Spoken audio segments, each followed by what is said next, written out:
کہا جاتا ہے کہ شیراز کے وکیل بازار میں ایک شخص تھا جو کرامات کی منزل پر فائز تھا۔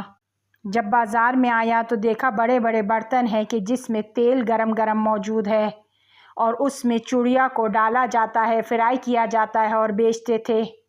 ایک شخص آیا بازار میں، بازار کی ابتدا میں ہی اس نے کہا "شش"، تمام چڑیوں کے پر لگ گئے اور پرواز کرنے لگی اور چلی گئی۔ جب لوگوں نے اس طرح کی کرامت دیکھی تو لوگ اس کے پیچھے دوڑ پڑے، دکانیں بند کر دی۔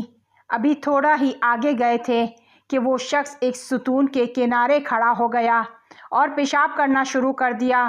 سب دور ہٹ گئے کہ یہ کیسا شخص ہے، ایک طرف اس طرح کی کرامات رکھتا ہے اور دوسری طرف یہ کام کرتا ہے۔